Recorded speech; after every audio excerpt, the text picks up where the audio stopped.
So we have a Metzia. Our Metzia is Stephen Berk. And we are very pleased to have Dr. Berk with us once again for his presentation, this time focusing on the people of Israel in the land of Israel, the Middle East at the Crossroads. Professor Berk.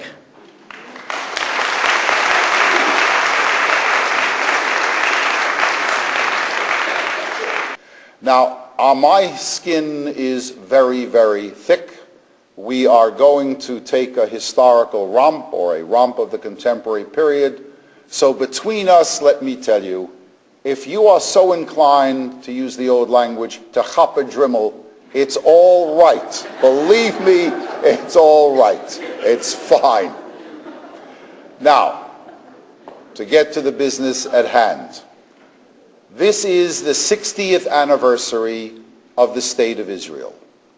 One could very easily say it's the 3200th 60th anniversary of the State of Israel.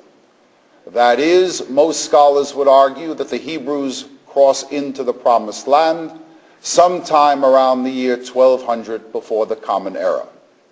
And for the next 1200, in fact for the next 1500 or 1600 years, our people in the land of Eretz Yisrael will make those marvelous contributions to history. This is the land of David and Solomon. This is the land of the temples. This is the land of the prophets. I'm telling you what you already know because, believe it or not, there are people who deny our existence in the land of Israel before 1948.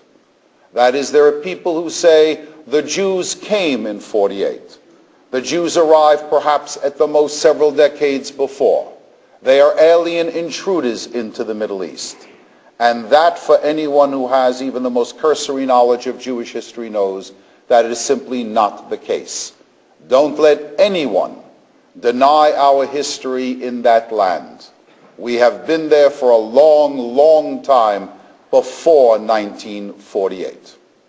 And as far as 1948 is concerned, only spending a few moments on 1948, I make reference to the fact that a letter was sent by the Prime Minister of the Palestine Authority to Prime Minister Ehud Olmert, telling him that Israel should not celebrate its 60th anniversary because the people that the Israelis displaced, the Palestinians, have been suffering for a long time since 1948. On one thing he is right. One thing he is right. For us, 1948 is the war of liberation. It is the time of the creation of the first and only Jewish state in 2,000 years. For the Palestinians, it is al-Nakba. It is the catastrophe. It is a time when probably somewhere between 500,000 and 700,000 Palestinians left the land and ended up really in emigration, or in what they would call a Palestinian diaspora. Those facts are true. But what the Palestinian Prime Minister neglected to note was that none of this would have taken place. That is, indeed, had the leaders of the Palestinian community in 1947 and 48, and had the leaders of the Arab world in 47 and 48 accepted UN Resolution 181 that was promulgated by the United Nations General Assembly on November 29th of 1947, there would have been no war and no refugees. Resolution 181 provided for the partitioning of Palestine west of the River Jordan into a Jewish state and into an Arab state. The Zionist movement, including its most right-wing elements, that is led by Menachem Begin, did agree. Ben-Gurion was the leader of the community, the right wing was led by Begin. Virtually all Zionists, with a handful of exceptions, accepted the idea of partition. The leaders of the Palestinian community and the leaders of the Arab world did not accept partition. Not only did they not accept it, they promised, that is, the Arab world promised, that if Ben-Gurion proclaimed a Jewish state, within 24 hours the Arab world would attack it and drive the Jews into the sea. The point in all of this is, yes, bless you, yes, in 48, what in fact took place was some Arabs were forced out by Israelis. One has to speak the truth here. In certain areas, some Arabs particularly, but not only, in the Jerusalem-Tel Aviv corridor, some Arabs were forced out by Israelis. There were other places where they were forced out as well. In some places, Israeli leaders appealed to the Arabs to remain in place, that they will be guaranteed free and equal rights with everyone else. The most notable place for that was in the city of Haifa, where in fact the Israeli mayor pleaded with the Arabs, stay here, really you will be guaranteed free and equal rights as Israeli citizens with the Jewish population. For a variety of reasons, one is going to see large numbers of Arabs flee the country. Some are afraid of violence. They acted as all refugees do. Please keep in mind, it was not a question of our people being braver than the Arabs. It was, of course, the difference in options. If you were an Arab, as many refugees would do, including our people during the Second World War, you flee the field of battle. You do not want to be caught in the crossfire. For the Palestinian population, there was the option of fleeing to Jordan, to Syria, to Egypt, to Iraq, and to Lebanon. For our people, there was no alternative. Unless they knew how to walk on water or to breathe under the Mediterranean, there was no possibility whatsoever of our people leaving. They had to stay, they had to fight, and that's one of the reasons that they were triumphant. But the point in all of this is, and this should be hammered home again and again and again, had the Arab leadership accepted Resolution 181, had they not declared war on the infant state of Israel, we would now be celebrating the 60th anniversary of a Palestinian state living peacefully side by side of the state of Israel. That there is no Palestinian state, that there is no 60th anniversary of a state of Palestine, is not the fault of Israel. Israel is not tainted with original sin, as some Arabs say. Once again, forgive me for being redundant, for the third time this morning, had the Arab world accepted the creation of a sovereign Jewish state in a truncated area west of the River Jordan, there would not have been war, there would not have been a series of wars, and there would not be a single Palestinian refugee. Also, it should be said, and I only say it to you because some people tend to forget it. Yes, there may be as many as 700 to 750,000 Palestinian refugees. But what some people very conveniently forget, that even before the creation of the State of Israel, there were pogroms, or the Arabic word would be farhud. There were pogroms or farhuds against the Jewish communities in Libya, in Syria, in Iraq, and all over the Islamic world, certainly all over the Arab Middle East. And hundreds of thousands of Jews from the Arab world would be forced to flee their homes, abandon their property, and most of them would end up in the state of Israel. If one wants to talk about a refugee crisis created by the creation of the state of Israel, one should not only talk about Palestinian refugees, one should talk about the refugees that came, the Jewish refugees that were forced out of the Islamic Middle East. With all of that, we now talk about 2008. And the best way to introduce the situation in 2008 is for me to quote for you an American-Israeli writer by the name of Zev Shafetz. Shafetz put it very, very well and very succinctly. Israel, he said, is a good country in a bad neighborhood. And that is a fact of life. Put another way, the neighborhood has not gotten any better since 1956, since 1967, since 1973, since the 1970s when Shafetz made that statement. Israel today is confronted with a myriad of problems and some very, very tough decisions. And I should say right at the outset, so no one will be ambiguous about as to where I stand. Let me tell you, whatever I say to you, whatever you may infer from what I imply about what should be done by the Israelis, let me say to you unequivocally, to use the colloquial expression, when it comes to making peace and negotiations in the Middle East, it is an Israeli call, not a Canadian Jewish and not an American Jewish call. I walk through your beautiful neighborhoods and they are magnificent. This may be the most beautiful city in North America. And I say this to you, you cannot live here, nor can I live in upstate New York, also in a nice little, shtetl, in a nice little area. You cannot live where you live, and I cannot live where I live, in tranquility and prosperity, and tell the Israelis, this is what you should do. I am as fair-minded, I am being, let's say, showing the same composure and the same equal-mindedness if I speak to those of you on the right or to those of you on the left.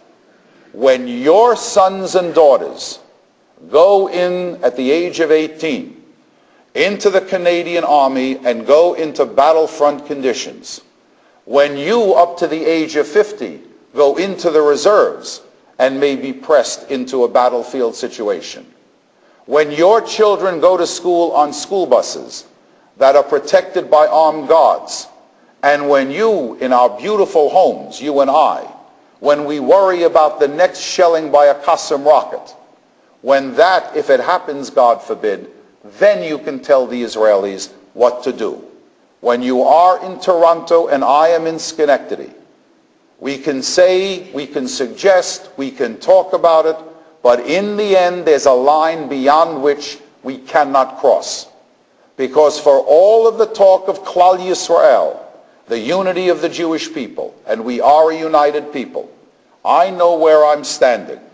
And so what I say to you now does not rank with Torah Misinai. That's for sure. But I will tell you that one thing you should internalize. We are here and they are there. And that's why it's an Israeli call. After saying that, what are the problems, what are the decisions that Israel has to make? I will move from west to east, from southwest to east. I begin item number one with Hamas in, of course, the southwest. Hamas presents a genocidal threat to Israel in the sense that it wants the destruction of the state of Israel. There should be no ambiguity about that. It talks about the destruction of Israel in its covenant. Its leaders repeatedly talk about the destruction of the state of Israel. And of course, we know that actions are stronger than words. Hamas is responsible for the deaths of 400 Israelis through a variety of suicide bombings and probably the maiming of thousands more. When a reporter from the New York Times went out to see the late unlamented Sheikh Yassin a number of years ago, the reporter asked the Sheikh and his advisors, what will you do if Israel withdraws from all of the settlements in the West Bank and all of Gaza? Will you live in peace with Israel? And the reporter noted, they looked at him, he didn't say this, but this is what I inferred from what he was writing, they looked at him as if he was crazy. It became very clear to him that for the leaders of Hamas, for Sheikh Yassin, it wasn't the issue of settlements, it was the issue of the existence of the state of Israel. Put another way, what's the problem? It's summed up by one of the better of the Zionist epigrams. And it runs something like this. What Arthur Ruppin said in German in 1931, Ruppin was a German Zionist sociologist. What Moshe Dayan said in Hebrew in 1968, I will say to you in English in 2008. What we can get from the Arabs we do not need. What we need from the Arabs we cannot get. And that is that for large numbers of Arabs, even those who call themselves moderate, there was no willingness to accept the idea of a sovereign Jewish state in, again, even a truncated part of Palestine. That was the problem then, and that is the problem with Hamas. So the question here now, and the decision that has to be made by Israelis, is that Hamas is offering a truce. It is saying that if the Israelis stop attacking Hamas, if the Israelis stop their targeted assassinations, if the Israelis allow or open the blockade of Gaza, then Hamas and those allied organizations such as Islamic Jihad will no longer launch rocket attacks on Sderot and Ashkelon and other communities in the vicinity. For the Israelis, the pressure is great to accept the ceasefire. It really is. 1/3 of the population of Sderot has left the city. Other people in kibbutzim in the vicinity really are very, very much concerned. They are in fact terrorized. Remember, although Europeans come to Israel and they ask, how many Israelis have been killed in the last 5 years by rockets coming from Gaza? The answer is 15. That's the answer. And the Europeans say, well, in that time, hundreds upon hundreds of Palestinians have been killed. What are you worried about? You've only lost 15 people. That, of course, is a nonsensical response, because you don't have to kill anybody in order to terrorize people. Who's going to live in a community that every day really has a number of rockets hit it? It's only a question, you reason, of time until you are going to be hit. Whether it's 15 people, 1 person, or 250 or 1,000 people, the rockets terrorize a population. The Israelis are under pressure to negotiate a ceasefire. But the problem is, from the Israeli perspective, number one, the Israelis want one of their soldiers back. That's young Mr. Shalit. Mr. Shalit has been held by Hamas, and Hamas does not offer him back. Not at the present time, in exchange for a ceasefire. Hamas is reputed to have wanted, and may in fact suggest it, that Israel exchange hundreds upon hundreds of Palestinian prisoners that are in Israeli jails for young Mr. Shalit. The problem from the Israeli perspective is, there are a number of problems here. Number one, you release large numbers of people. What are they going to do? You're going to make them sign a pledge that they will not attack Israel again? Who's going to honor that pledge, right? That's a problem. Number two, there is, of course, another Israeli issue.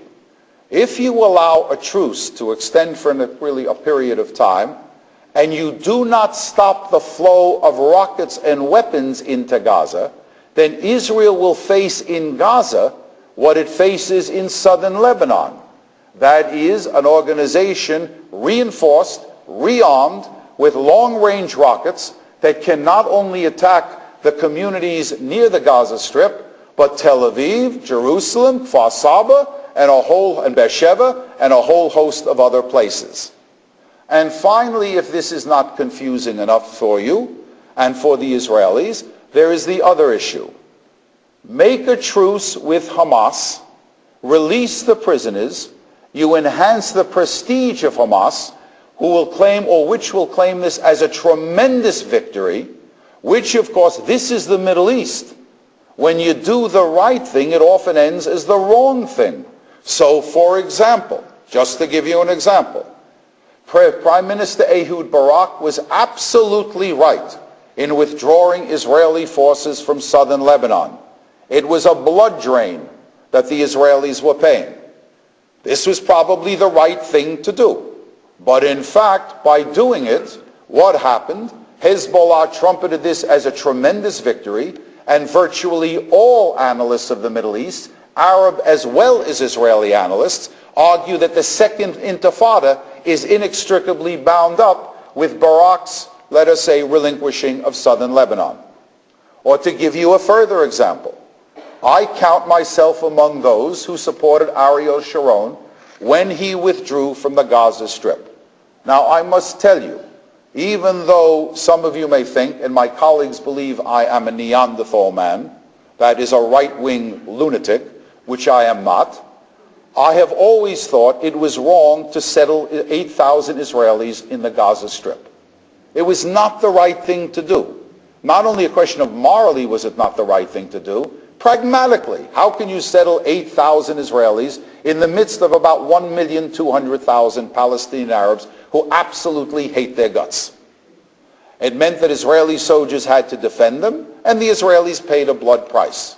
Sharon withdrew from the Gaza Strip, right?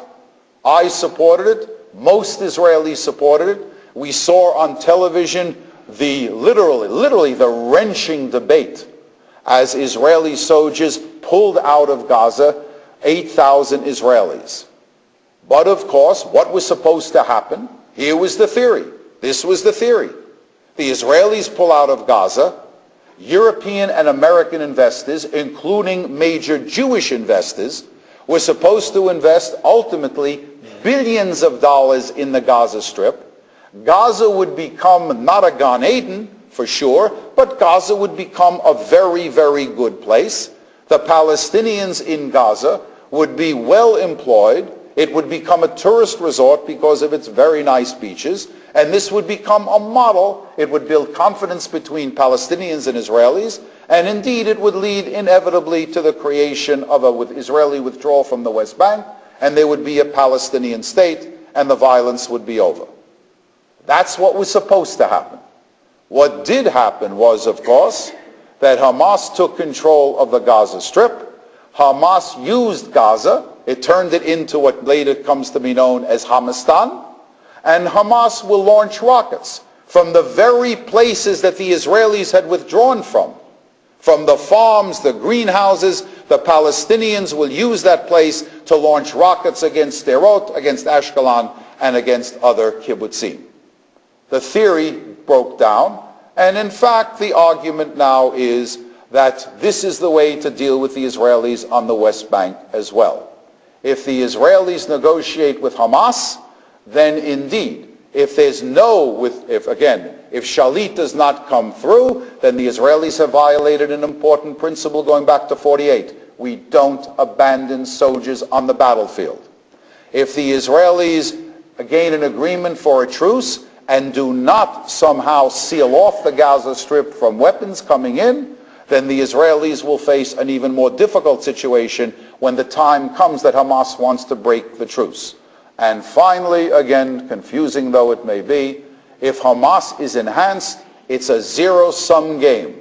If you enhance Hamas, you diminish the prestige of Mahmoud Abbas, the more moderate elements on the West Bank.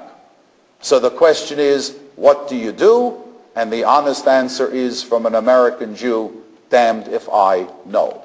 All I can tell you is, it is an Israeli call. The second issue, moving to the north, is of course Hezbollah.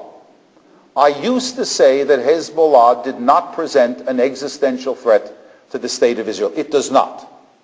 But we are now told by Israeli intelligence, this has been made public, that Hezbollah, the party of God, we know what Sheikh Nasrallah has said. The Sheikh is reputed to have said that it is a pity that all the Jews of the world have not moved to Israel because they could all then be wiped out. Now, that's not a moderate statement. Israeli intelligence tells us that Hezbollah is very, very significantly reinforced. The argument before the war in 2006 was that Hezbollah had 10,000 rockets. Israeli intelligence experts say, as a result of rearmament through Syria by Iran, Hezbollah now has 40,000 rockets, including rockets that can immolate the central part and even the southern part of Israel. What should Israel do? There are two issues that keep Israeli policymakers up at night. How to deal with Hezbollah, and in a few moments the other issue, how to deal with Iran. You should know, anticipating the future discussion, you should know that Iranian foreign policy, as stated by the Iranian foreign minister, is based upon, as he says, a defensive strategy that is, let us say, has its focus in the near and in the far. That is, the near is Iran itself, with its Shihab missiles. The far is Hezbollah. This you can take to the bank, and we'll pick it up somewhat later. You can take this to the bank. If there is an Israeli or an American preemptive strike against Iran, Hezbollah will launch thousands upon thousands of rockets against Israel. And what happened in the summer of 2006 will be child's play compared to what, in fact, is the capacity of Hezbollah now. Hezbollah is an arm of Iranian foreign policy. It is independent to a certain extent. It has its own aspirations. What is keeping up, probably as we are speaking, Israeli policymakers are trying to figure out a strategy of how to deal with Hezbollah. Moving further to the east is Syria. And Syria presents Israel with a dilemma. The Syrian government for the last year has been talking about making peace with Israel. There is no question of that. The young Assad talks about making peace with Israel. And of course, everybody in Israel knows what the price is. If there is to be peace with Israel, Israel must give up the Golan Heights. For decades, Israelis have been told, and American and Canadian Jewish tourists, all tourist Israel, have been taken to the Golan Heights. The Golan Heights overlook the Galil, and Israelis and tourists have been told Israel cannot relinquish the Golan Heights because from the Golan Heights, rockets can pour down as they have, and artillery shells can pour down as they have on the Galilee region. Today, Israeli strategists say Israel can withdraw from the Golan Heights, providing there are certain security guarantees. Do you put UN forces there? Do you put American forces there? I must tell you, as an American, I would strongly oppose the placing of American forces on the Golan Heights. To use the old naval expression, that is putting American soldiers in harm's way. If I were Canadian, I would not put Canadian soldiers on the Golan Heights as well. You are placing them in harm's way. But the issue then is, how do you guarantee Israeli security? The problem is exacerbated by something else. Now, there are questions about the borders. How far to the Kinneret? How close to the Sea of Galilee do you allow the Syrians to come? But there's something else. From the Israeli perspective, here's the internal problem. In a recent public opinion poll in Israel, more Israelis are opposed to giving up the Golan Heights than they are to giving up parts of Jerusalem. That means even a popular Israeli prime minister is going to have a difficult time selling to his public, or her public, selling to the Israeli public because of the long-standing fear and hostility towards Syria on the part of Israel that Israel should give up the Golan Heights. And again, forgive me, if this is not confusing enough, the Israelis want something else. The Israelis want to sever Syria from Iran, and the Israelis want to make sure that the Syrians no longer act as a conduit through which Iranian weapons will pour into Hezbollah and ultimately into Hamas as well. If Israel withdraws from the Golan Heights and the Syrians agree to sever their linkages, then indeed, how do you guarantee it? I bring you back to the early 1980s when Ronald Reagan quoted an old Russian proverb. In English, it is, trust but verify. That's the problem. Do you trust the Syrians? Well, you may or may not. How do you verify the validity or the veracity of an agreement with the Syrians? Now, will the Syrians sever their linkage? Yesterday, the Syrian foreign minister said, we want the Golan, we will not sever our linkages with Iran and Hezbollah. Is this posturing? I don't know the answer to that.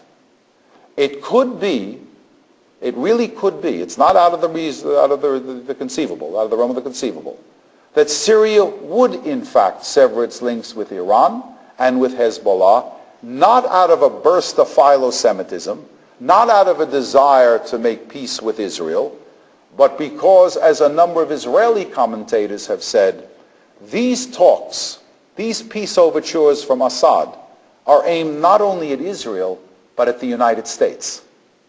That just as Anwar Sadat made peace with Israel in order to get from the United States enormous quantities of military and financial aid, because he reasoned that if you have to choose between the Soviet Union and the United States in terms of economic power and largesse, you choose the United States. It is not inconceivable that Bashar Assad, who presides over a country whose economy is steadily deteriorating, it's not inconceivable that Assad, the young Assad, has come to the same conclusion. That if my country is to advance economically, the only country in the world that can provide the economic assistance in quantities that are necessary is the United States. And if the price for American aid is peace with Israel, severing links with Iran, severing links with Hezbollah, then indeed he may be prepared to pay the price. But please note my language. I've put this in the conditional. He may be prepared to pay the price. And if he says he's prepared to pay the price, then how do you guarantee it? How do you verify it? And finally, in connection with difficult situations and problems, there is the ultimate threat to the East. Because we want to finish before Shavuot, as I told you before, and because it's such a beautiful day, I know you want to go out, I'll ask the questions and answer the questions. Does Iran want to acquire a nuclear weapon? The answer is most likely yes. The country sits upon enormous reserves of natural gas and oil. What the devil does it need nuclear power for? It probably needs a nuclear weapon. It needs a nuclear weapon to establish hegemony over the Islamic Middle East and to lead the charge against Israel and to contain any possible American attack upon Iran. What does it mean if Iran gets a nuclear weapon? Well, here's the great debate. Some of it is not debatable. Iran is the major sponsor of world terrorism. With a nuclear weapon, it will sponsor even more terrorism. If Iran has a nuclear weapon, it will spur nuclear proliferation in the Middle East. The Turks will get a nuclear weapon. The Saudis will buy a nuclear weapon. The Egyptians will build a nuclear weapon. The one thing that the world does not need and Israel does not need is a proliferation of nuclear weapons in the most volatile region on the planet. Will there be an attack upon the state of Israel? The honest answer is, I do not know. I'll give you an intelligence axiom, an axiom of the intelligence community. All the spy satellites you have in the world, all of the eavesdropping technology you have in the world, all of the overflights by U-2 planes, whatever you have, they're not worth as much as having one of your own people as a spy in the highest echelons of the enemy government. And I do not know, does Israel have such spies? Does the United States have such spies? I do not know. Given the fact, I'll work on the assumption that we do not have spies highly placed there, then we are liable to all sorts of miscalculations. Why, in fact, did my country miscalculate over Iran with the issue of weapons of mass destruction? The answer is that Saddam Hussein killed everybody around him. He killed his own relatives. He killed his own generals. He probably inadvertently killed some American spies, which means that we did not have an ear or an insight into the highest ranking decision-making processes within Iraq. That's why my country made a terrible mistake on the issue of weapons of mass destruction. Barring that, that is that we do not have a highly placed person within the government of Iran, the honest answer is I do not know whether the Iranians will attack the state of Israel. But certainly the language used by the Iranian president, President Ahmadinejad, should frighten everyone. Everything that has gone wrong in the Middle East, he says, in the last 60 years can be laid at the doorsteps of Israel. Israel should be wiped off the face of the earth. The Holocaust did not take place. These are very, very important things that he is saying. Does the thought and the words, do they indicate future action? Is this the ravings of a lunatic when he says that the Holocaust did not take place? Or is this a man who's crazy like a fox? Look, one of the candidates, the man who will probably be the next president of the United States, Barack Obama, has justified support for the state of Israel, and he has been very, very supportive of the state of Israel. very supportive. And in a recent statement, he said that after the Holocaust, there can be no question about the need for a Jewish state. You even ask 100 Jews why there has to be a state of Israel, and many of them will say to you because of what happened during the Holocaust. An even greater percentage of non-Jews, when asked about supporting the state of Israel, will say they support the state of Israel because of the Holocaust. I tried to tell you in the first part of this discussion that our claims to the Eretz Yisrael antedate the Holocaust by almost 3,000 years. You don't need the Holocaust to justify the state of Israel. Do you understand where I'm going? If President Ahmadinejad says that the Holocaust did not take place, is he preparing his people and others for an attack upon the state of Israel? The logic is, if the Holocaust did not take place, then there is no need for a state of Israel. And what does he talk about? Even Iranians are concerned. What does he talk about? What does he mean when he says everything that he does is guided by the hidden imam? In Shiite Islam, there is this tradition. There is this belief. There is the hidden imam, the 12th descendant from Muhammad, who is living in a state, in English we would call it of occultation. He is hidden. He is the Mahdi, the Islamic Messiah. And when he returns, he will usher in the Islamic Messianic age.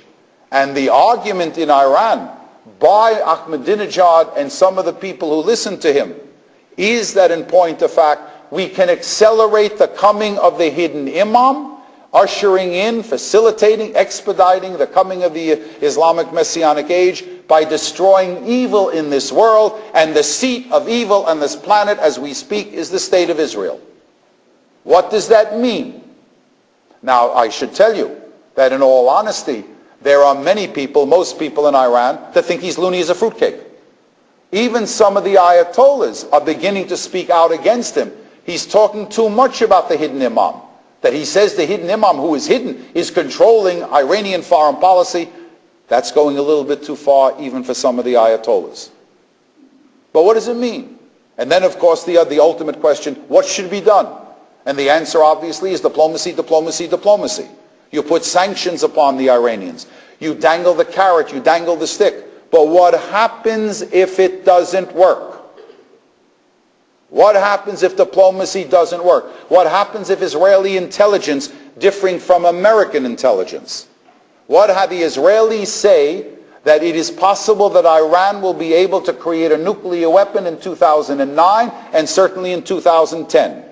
American intelligence says the Israelis are wrong, that the earliest time will come in the early teens of the 21st century. But what happens if the Israelis are right? What happens if diplomacy doesn't work? What do you do with an Israeli public opinion poll that says 27% of the Israelis say they will leave the state of Israel if Iran has a nuclear weapon? What do you do with that? Now, I must tell you again, it's when I think of all of this, I am absolutely ecstatic that I am a professor of history at Union College in Schenectady, New York, not the President of the United States, and not the Prime Minister of Israel. Someone is going to have to make a tough decision in a relatively short period of time.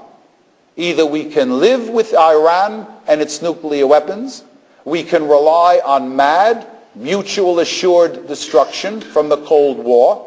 That is the argument of some very smart people in the United States and in Israel. We can live, it's not good that Iran has a nuclear weapon, but we can live with Iran and its nuclear weapon because the Iranians well know if they attack us, we'll blow them to hell. And rational calculations will prevent the Iranians from doing that. Does Israel have second and third strike capacity?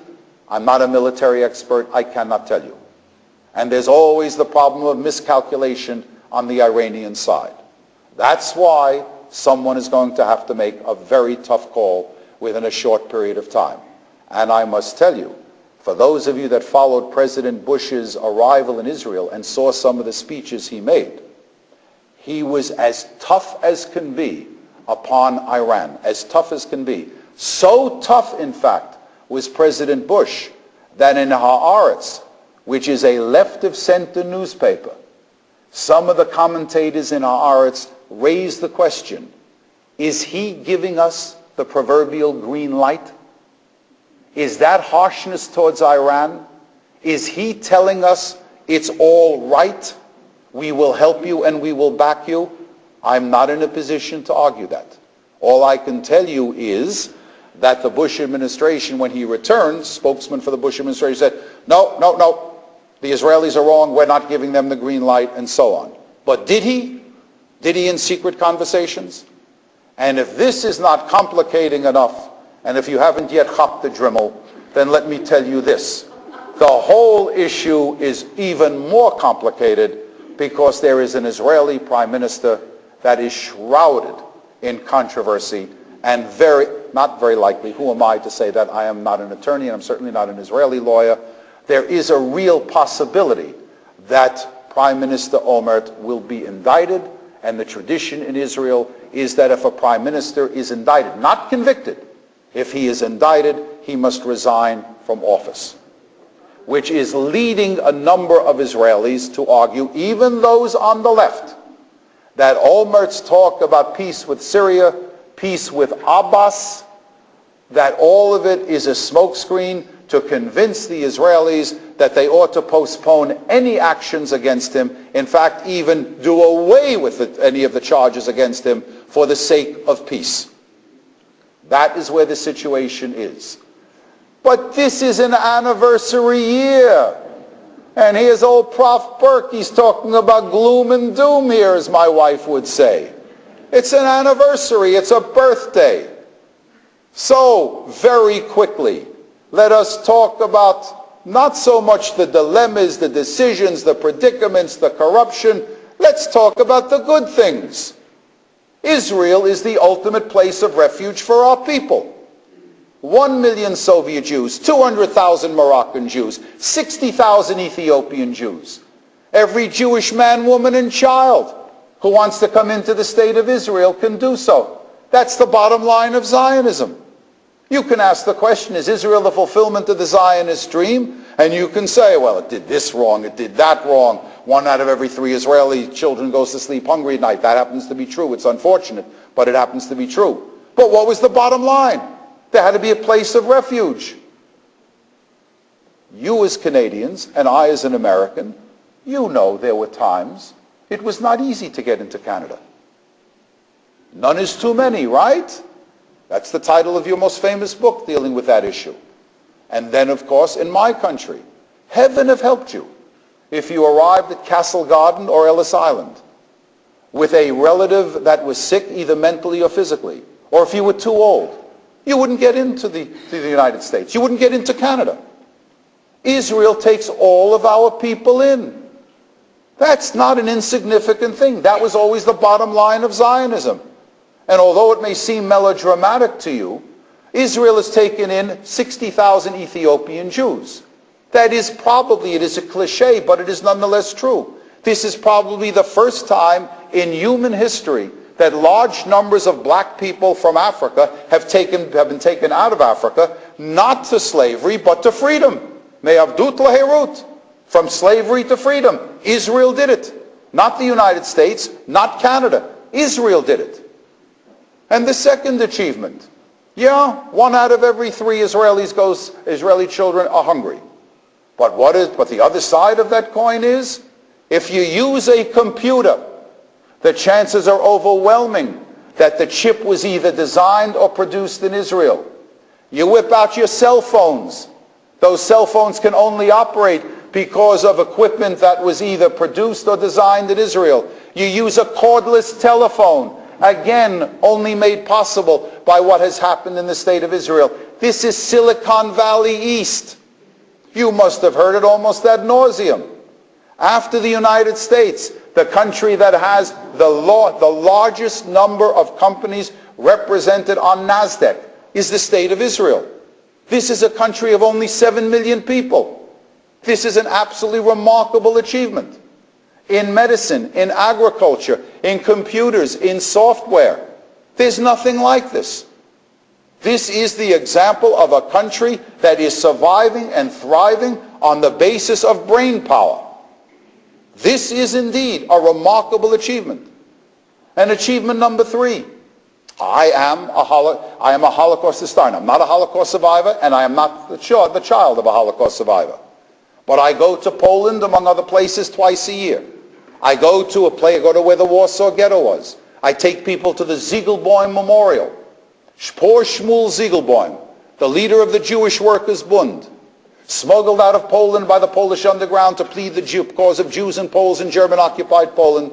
He arrives in London late 40, early 41 to plead the cause of Jews and Poles.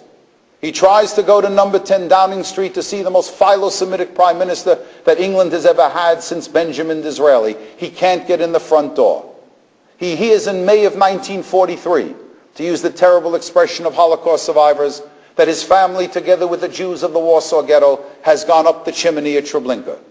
So Shmuel Ziegelboim does a terrible thing. He gets a pistol and he blows his brains out. But before he does it, he sends an open letter. Perhaps by this terrible act, I can end the silence and maybe someone will save the last Jews of Poland. That's what Jewish powerlessness is all about. That's what happens when you don't have a Jewish state. You blow your brains out. You beg a British Prime Minister to do something. You beg a Canadian Prime Minister to let people in.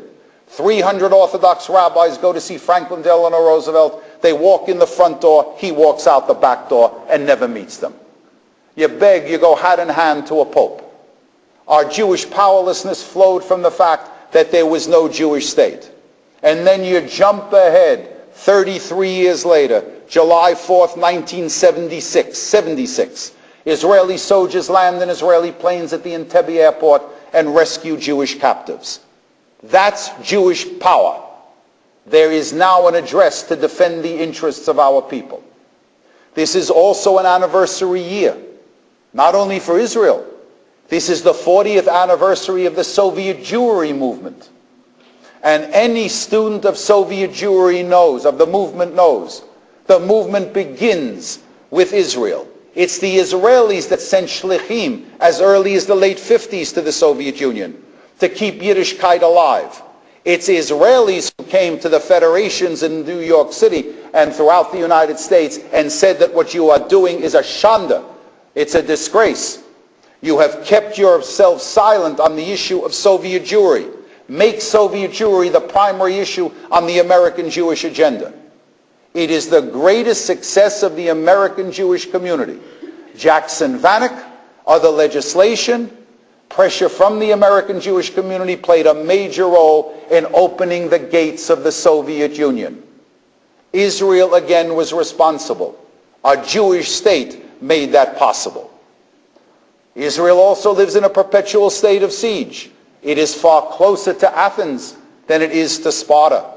This is the most democratic country in the Middle East, the only democratic country in the Middle East. One of the world's great democracies. We should be proud of it. This is a country. What country in the world, under siege or not under siege, when it is confronted with a military challenge, the Prime Minister talks to the Attorney General of the State of Israel and asks if an Israeli response is in accord with Israeli law and international law. Here I'm violating one of my own precepts. I tell you everything is an Israeli call. I think it's crazy. I think it's absolutely crazy. If you have to deal with military issues, if it's a matter of life and death and war, you act. Damn international law. But the Israelis don't see it that way. That's what a democratic country is really all about. Or, put another way, they don't burn mosques. They don't burn churches. They don't bomb Baha'i places of worship in the state of Israel. And a little known fact, each year, hundreds upon hundreds of gay and lesbian Palestinians cross the borders, cross into the Green Line, because they know they will literally be immolated by the Palestinian and the Arab world if somehow they are found out to be gay and lesbian. Israel does not burn them. That's an important point. And finally, of course, what's the other achievement of the State of Israel? Look at us. Some of us are very religious. Some of us are not so religious. whether it is in a Reform congregation, a conservative, an Orthodox, or Reconstructionist congregation, you see the veracity, the testimony to the truth of what Ahad Ha'am used to say. Ahad Ha'am told Herzl, you know why you need a Jewish state, Herzl? Not because all of the Jews will go there, but because it will give the Jews of the world something to do. That's a cynical statement. What he's really saying is, why are so many of us connected to Jewishness? Is it the religion? It should be the religion. But what is it? It is the state of Israel. Zionism in the state of Israel has kept many of our people Jewish. I suspect that many of you are like me. You pick up the newspaper, what's the first thing you look at? I look at any news that has to deal with Israel. That's an important thing. That too, Israel has served to bind us together. So what am I telling you? Yeah, we have lots of problems. We do, that is we and the Israelis, that is for those of us who are connected to the state of Israel, as everybody in this room is, we worry about the future. This is probably the most dangerous time for the state of Israel since the difficult months of 1948. This is not an easy time. But on the other hand, as Elie Wiesel used to say, there's always but. On the other hand, this is the only Jewish state in 2,000 years. In 1948, there were 650,000 Jews in Eretz Yisrael. Today, there are over probably 5,400,000 out of a total population of somewhat over 7 million. A surviving and thriving state. So celebrate the 60th anniversary. Think about all of the good things. And what can I say to you for what may be difficult days in the future? I say to you the ancient rallying cry of our people. What Joshua said to the Hebrews when they crossed the Jordan, and what you say in this synagogue and every synagogue when we finish a book of the Torah. Chazak, chazak, v'nitazek. Be strong, my friends, and let us strengthen ourselves for the difficult but still good days that will come. Thank you very much.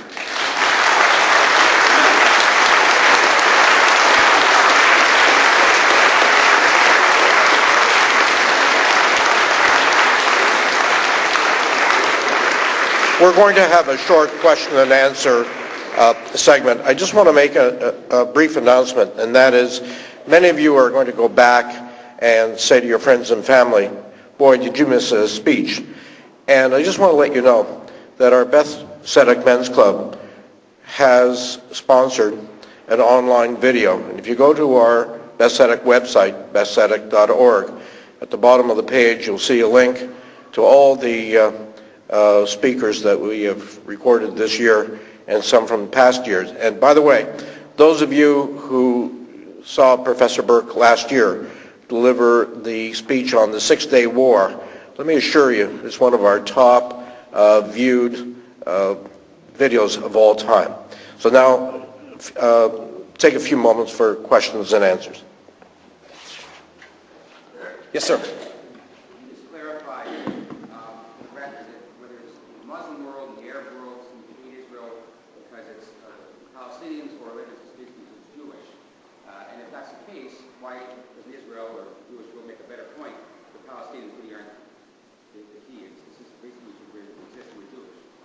The question is the opposition to the state of Israel based on the fact because of the Palestinian refugees, because of the existence of Israel, or is it based on the fact that the Israelis are Jewish, right? That is the question. Let me say to you, if I had more time in the lecture, I would have put it in there. There can be no understanding of the contemporary Middle East unless you factor in 1948. When I said that it is al-Nakba, I wasn't even going far enough. For large numbers of Muslims, it is the ultimate stain on the honor of Islam. The idea that the Jews, a Dahimi people, a people whose religion is legitimate but inferior, have defeated us on the field of battle, have exercised sovereignty over Muslims and land that is holy to Islam. This idea sticks in the craw of Islam. It is a very, very difficult problem for all Muslims to deal with. Now, for many, there can be no solution without the destruction of the state of Israel. However, there are also people who are far more pragmatic, who if you ask them privately, what's the solution to the Middle East crisis? Destroy the state of Israel. They will say that privately. But there are also people who say, and you hear it from Abbas, you hear it from others, from the so-called moderates. Whatever we may think privately, we know in our heart of hearts that Israel cannot be destroyed. Therefore, we must work out a modus vivendi with the Israelis, and that is, we must create a Palestinian state with compensation for the Palestinian refugees. So, in other words, I'm saying to you, it is not a hopeless situation. There are people who prepare, whatever they may feel about Jews. I mean, some of this stuff is off the wall. Do you know what Pepsi stands for? We all drink Pepsi-Cola, right? Pay pence to save Israel. That's what a leader of Hamas said less than 2 weeks ago. That Israel is supported by Western companies such as Pepsi-Cola, and that Pepsi really means pay pence to save Israel. I mean, that's Looney Tunes. Or, in an attack upon the rest of the Arab world, the Arab leaders, another leader of Hamas said, "You are disgusting," he says to the Arab leaders. "You are supporting a state that is led by the descendants of apes and monkeys." He's talking about us. In the Quran, there are chapters, they're not chapters, there are places in the Quran that refer to the Jewish people as descendants of apes and monkeys. The problem with the Quran is, of course, the problem with a number of other texts, including our own, is that there are statements that can be used to justify the harshest of actions and the most moderate of actions. There is also, of course, the Hadith. These are the sayings of the Prophet. So, for example, the one that's quoted, of course, by Osama bin Laden very often and by the most virulent of the anti-Israeli groups. Whether Muhammad ever said it, we do not know. But this is the statement. On Judgment Day, the rock will say to the Muslim, "Muslim, there's a Jew hiding behind me, kill him." On Judgment Day, the tree will say to the Muslim, "Muslim, there's a Jew hiding behind me, kill him." The ferocity of the feelings, or the vituperativeness of the feelings against Israel are such that there are people in the Islamic world that draw inspiration from the most virulent anti-Jewish statements in the Quran and in the Hadith. Not everybody, probably not most Muslims, draw those conclusions. So, implicit in your question, I think, is there a possibility of peace between Israel and the Arab world? The answer is yes, there is. With all of the animosity directed towards Israel, with all the animosity directed towards Jews, there are still people who are prepared to accept a pragmatic relationship. After all, I told a former student who was active in Jewish affairs, he wanted an idea for an article. I said, "You know what you should do? Why don't you write an open letter to the Prime Minister of the Palestine Authority, answering his open letter that I spoke to you about in my lecture to Ehud Olmert. And you know what you should say in that open letter? This is the 60th anniversary of the State of Israel. Israel has a world-class economy. Israel has Nobel Prize winners. What do you have? 60 years after 1948, millions of your people are still living in hovels, in refugee camps. What do you have? And why don't you ask the Israelis that they should question their 60th anniversary because of the sufferings of the Palestinians? Why don't you question yourself and your leaders and your history and ask what opportunities were missed, why there isn't a Palestinian state? And a number of Palestinians are beginning to ask those tough questions. What do we have after 60 years? What do we have? That's the hope for the future.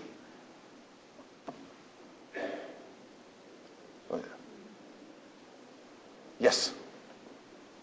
First of all, I want to thank the Kerzner family for sponsoring the lecture, and I want to thank you for a wonderful presentation once again. Thank you. Would you talk a little bit about the timeline in diplomatic terms and in intellectual terms of the idea of a one-state solution and how that affects all of Israeli thinking on a diplomatic level? All right, the question concerns what the one-state solution. There are people who are now saying, first of all, a growing number of Palestinians and a number of American Jewish intellectuals and a number of European intellectuals are saying there's no possibility of a two-state solution. That's because there can be no agreement. The only thing to do is to have a one-state solution that is, given the fact that the Palestinians, if you include those on Gaza and the West Bank, and the increasing birth rate of those communities, the higher birth rate than that of Israeli Jews, that the Israelis have a dilemma. If we give citizenship, this is the argument for the two-state solution, if we give citizenship to the Arabs, make them free and equal with us, give them equal citizenship, we will be a democratic state but not a Jewish state. If we do not give them citizenship, we will be a Jewish state but we will not be a democratic state. Even Olmert has told the Israeli public, if we do not have an agreement on a two-state solution, in order to survive, we may in fact have to create an apartheid solution. So, if you can't get an agreement and you don't want an apartheid solution, the argument is that the only democratic thing to do, and that's what the intellectuals are arguing, you have a one-state solution. That is, everybody comes together, they all have equal rights. What that means, of course, in practice, there should be no, the euphemism means, a one-state solution means there's no state of Israel. That's what it means. And it also means, given the history of our people under Islam, given the history of our people in most of the world, a one-state solution in which the Arabs will be the majority not only means the elimination of the state of Israel as a Jewish state, it probably means the destruction ultimately of the Jewish community in the state of Israel. There can be no support whatsoever upon those who support the state of Israel for a one-state solution. It will mean the destruction of the state of Israel. It will mean violence perpetrated against the Jewish community. Now, what does it mean in terms of the timeline? Let me tell you, the sooner there is an agreement between Israel and the Palestinians, the better off everyone is going to be, including Israel. And the reason I say that is there is growing support, not in Israel, but among the Palestinians for a one-state solution, and of course particularly among people in the EU. What has happened, I don't mean to spin out the answer here, what has happened is that the EU is filled with a certain amount of hubris. The EU has achieved a great deal. I tried to make mention of that to you in the two of the talks yesterday. And that is, the EU has solved the problem. That is, the wars that racked Europe for a millennium, wars which had as their central focus the wars between and the tensions between France and Germany, have come to an end. The EU has turned the corner. This is one of the remarkable achievements of history. The hubris is contained in the fact that the EU thinks that its recipe for success can be transferred to other parts of the world. So you just create a one state, you give equal rights to everybody, everybody gets a fair share, and Jews and Arabs will live in peace. That's not the way things have worked historically. It hasn't worked like that.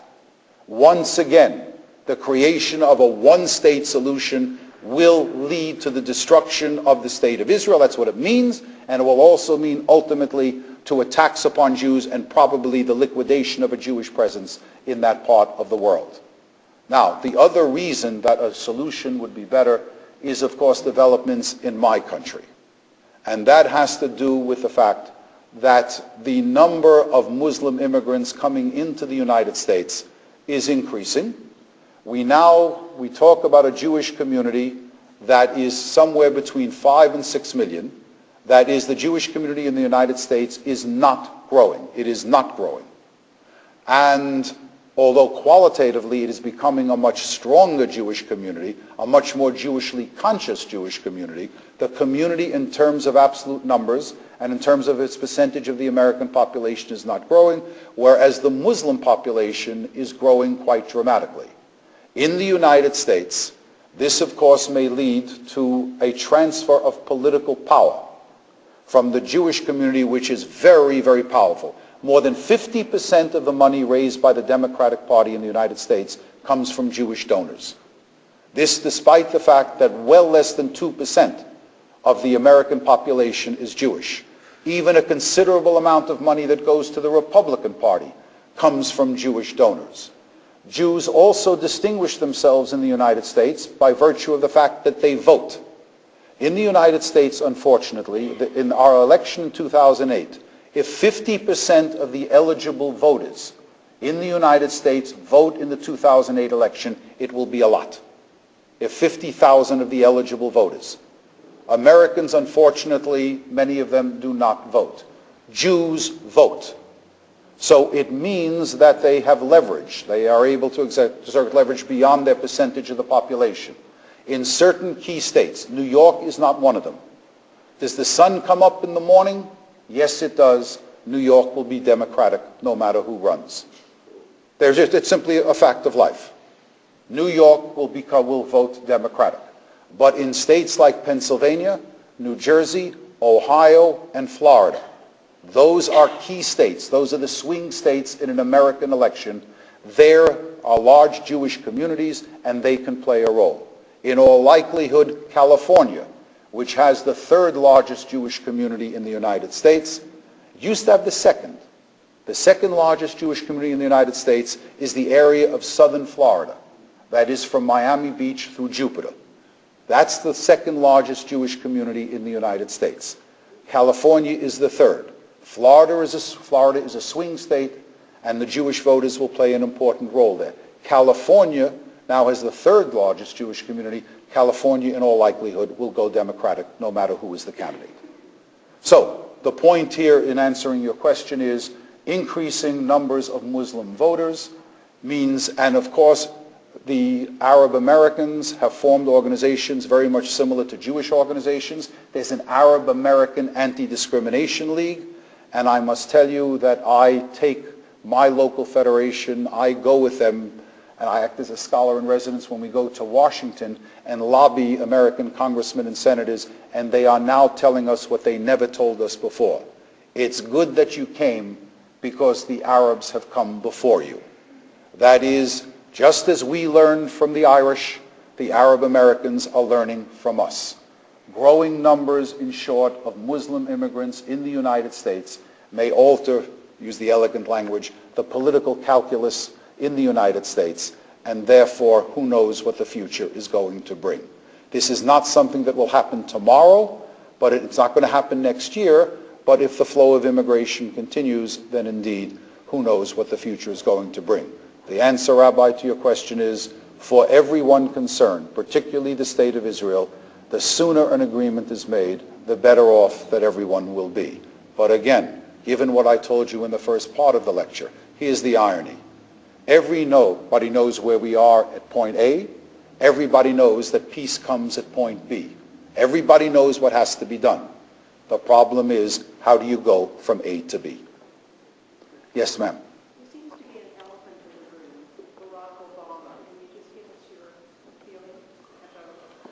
All right. I must tell you, she has asked the question about Barack Obama. That's the question that I hear wherever I lecture now. Now that's a good question. Let me tell you, it is for many Jews the elephant in the room.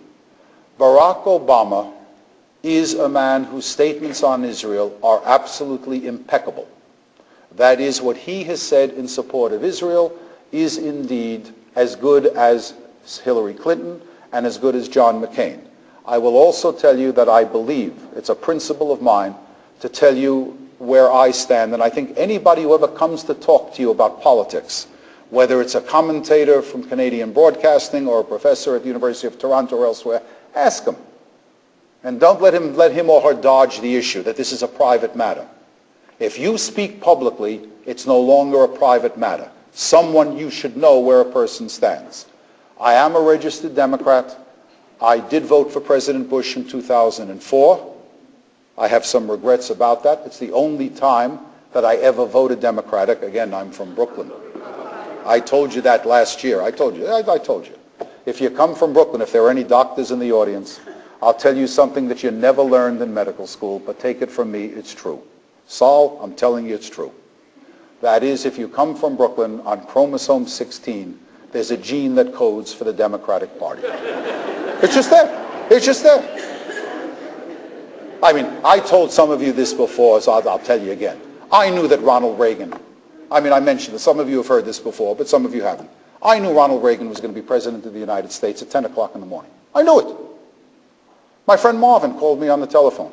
A yeshiva bacher from Brooklyn. Marvin. He says, Steve, did you vote? I said, no, I haven't voted yet, Marvin. Did you vote? Yes. Who'd you vote for, Marvin? Silence. Marvin, you didn't. You didn't, Marvin. He said, I did. I said, you voted for Reagan, Marvin? You voted Republican in 1980? You voted Republican? He said, yes. And I said to him, now you got to come from New York to appreciate this, but most of you will be familiar with it. I said, Marvin, how did it feel? He's a yeshiva bacher, remember? I said, Marvin, how did it feel to vote Republican? And his answer was, Steve, it was like the first time I went to Nathan's and ate a Trafe hot dog. I thought a bolt of lightning would come and strike me in the booth. A Trafe hot dog, he said. I knew Ronald Reagan was going to win. If Marvin voted for Ronald Reagan, that was the issue. That was the thing. So, and I voted for Hillary Clinton in the primary. Now, the problem with Barack Obama is this. Whatever he has said, it is impeccable. His support for Israel is impeccable. There's not much, however, of a track record. Remember, 4 years ago, he was a state senator, so he had nothing to do with national events. Also, he, of course, has associated himself with some people who have not been terribly sympathetic to the state of Israel. But the real issue is this. How important is it when I talk to an American audience, I say, you've got to decide. I'll put it to you this way. It'll never happen because you got one of the great rabbis in the world here. But let's say it did happen. That a Rabbi Friedman Cole, brought in someone who was a racist. Someone who was really a bad guy. I can tell you what would happen in Beth Tzedec. I can tell you what would happen in my own congregation in Schenectady. One of two things would happen. Either we would force the rabbi out for doing that, or we would leave the congregation. Do you understand what I'm saying? There's Reverend Wright spewing forth bad things for 20 years. Barack Obama remains in the congregation. Reverend Wright gives an award to Louis Farrakhan, the most effective anti-Semite in America. Barack Obama stays in the congregation. What does this mean? Does it say something about his character? That's up to you. That's up for the voters to decide. He has certainly distanced himself from Reverend Wright, but quite belatedly. That's a problem. Does character count? I don't know. It all depends on the way you think. Does character count? Is this an indication of character? Or there is something else? Let me tell you, what's the old adage? The apple doesn't fall far from the tree. But be careful with that. Again, I've got to watch my language because of where I'm standing. Again, it deals with American politics, but I'm sure most of you are familiar with it. Joe Kennedy, Jack Kennedy's father, was a nasty guy. He was really disgusting, and he was an anti-Semite. Whatever you say about John Kennedy and Robert Kennedy, they were not anti-Semites. The apple did indeed fall very far from the tree. That he didn't resign, that Barack Obama didn't resign, that he didn't disengage until very late. What does it mean? That's what you've got to factor in. But I'm more concerned with something else. I'm more concerned with an approach to foreign policy that worries me. I want to talk to the North Koreans. I want to talk to President Ahmadinejad. I want to talk to the people of Hamas. I want to talk before we do anything else. There's a problem there. There really is a problem. The problem is, one, you give legitimacy to these people, to these organizations, to these, in the case of Iran, to a rogue state, in the case of Hamas, to a terrorist organization. Once you talk to them, you elevate them to a position and it becomes very difficult not to deal with them further.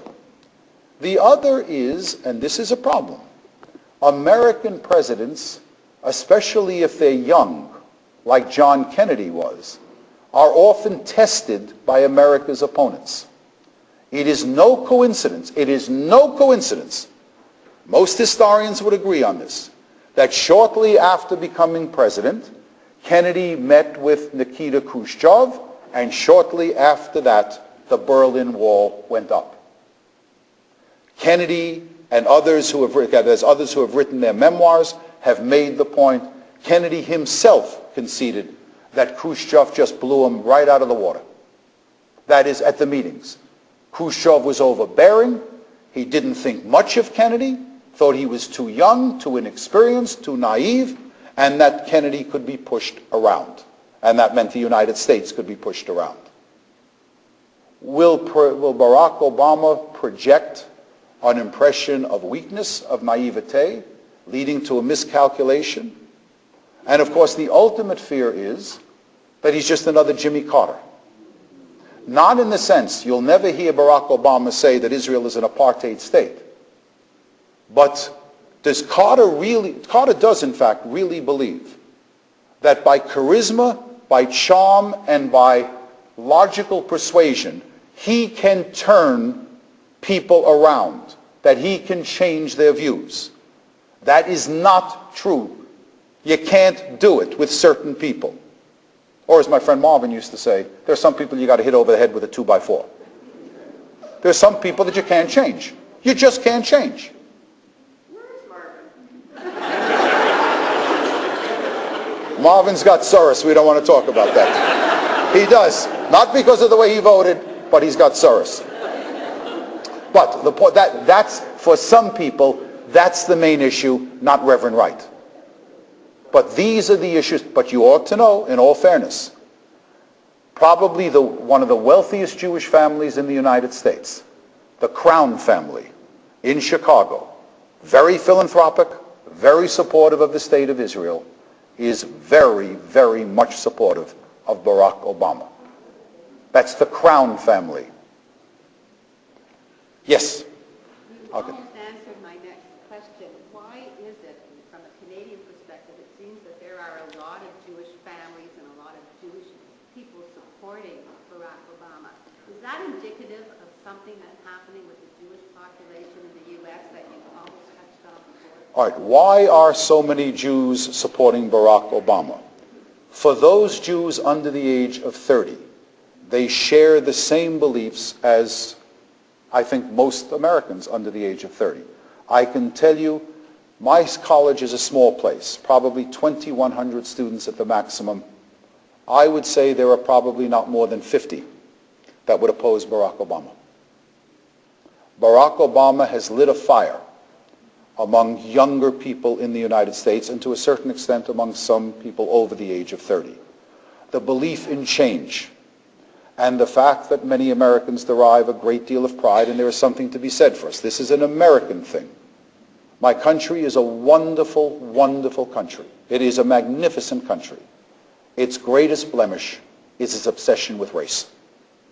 And the fact that the United States, that the Democratic Party, has nominated an African American, that is about to nominate an African American to be the candidate of the party, is something that elicits a tremendous response from large numbers of people, Jews as well as non-Jews. So I don't think this is a question of assimilation. I really don't. It is the belief that this is the man that will make America proud again. This will enhance America's image in the rest of the world. And there is something else. Again, for the Canadians, it isn't an issue. For Americans, it is today probably the greatest blemish upon American society. The fact that in my country, 47 million people have no medical insurance whatsoever. What you take for granted in Canada does not exist in my country. And the chances are overwhelming that it is a Democratic candidate and not a Republican candidate that will move quicker and more efficiently in the direction of providing medical insurance. So there are a whole host of issues here. And that's why I think Barack Obama has, again, elicited that response. But I must tell you, the latest polls that we have indicate that if the election were held today, Barack Obama would get 61% of the Jewish vote. Now that means, now you got to remember, after the African American community, the most reliable supporters of the Democratic Party are the Jews. But despite all of his support for the State of Israel, President Bush never received more than 22% of the Jewish vote. You know what the old joke is about Jews? The old political joke is, said by a Republican, not in an anti-Semitic way. It's not a racist statement. It's just he's trying to make a point. After looking at election results after one election, he says about the Jews, the damn Jews, they look like Episcopalians and they vote like Puerto Ricans. All right, sir, we'll make this the last one. So the poll last week in one in Canada by a large survey company is that over close to 75% of all Canadians, there wouldn't be an issue here, would vote for Obama. It makes me shake.